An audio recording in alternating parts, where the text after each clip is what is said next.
There is a dire shortage of blood in Connecticut, and the need for donors is urgent. I sat down with the director of the Connecticut Blood Center, who has quite a story to tell.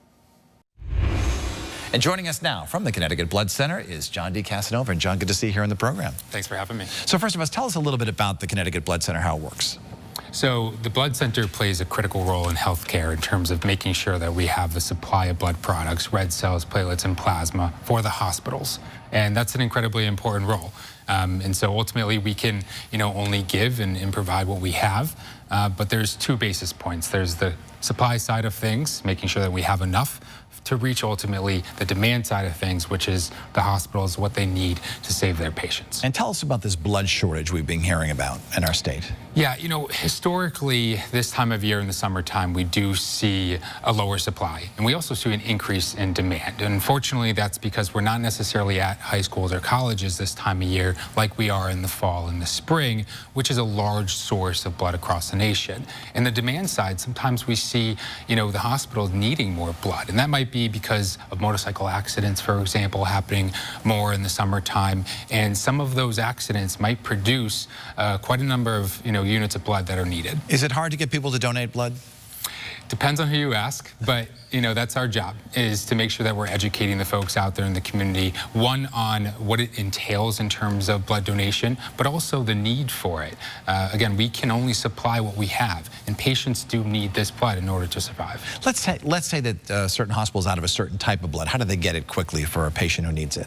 So they'll reach out to us. And ultimately, we will make sure that we have what they need for them. But there are things on the hospital side of things that they'll look at in terms of utilization and whatnot. And so it is a tricky balance. We're on our toes, every day and every hour of every day, depending on the situation that we're in. Your story is fascinating and very moving. Tell me how you first got involved in this organization.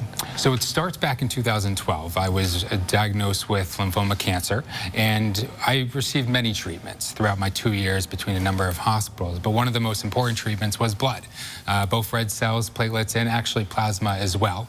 And so ultimately, after I recovered from that, I did volunteer with the Blood Center.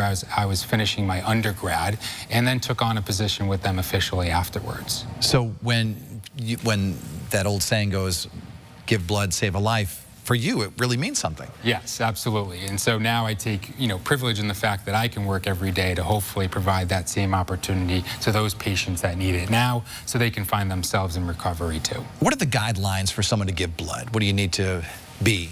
So the general, guideline is 16 and above, years of age. 16-year-olds do need parent permission here in Connecticut for us. 17 and above does not.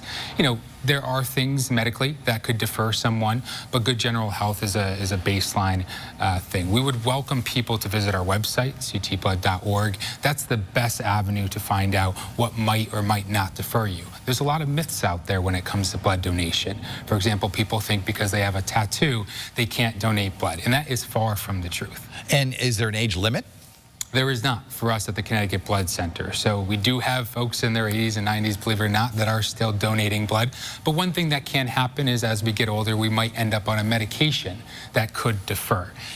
How often do you have to, can you give blood? Like how many times a year? Every 56 days for whole blood, which is, what most people think about when they think about donating blood. And for those who are sort of afraid of needles or squeamish about giving blood, what do you tell them to calm them down?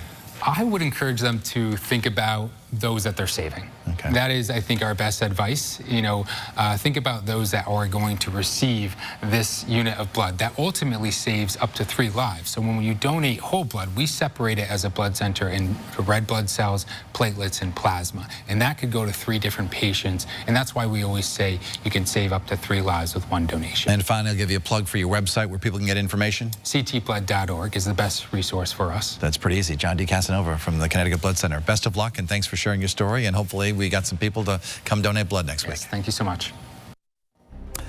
So much for being a friendly neighbor. The stir being caused by Connecticut's new welcome signs when we come back.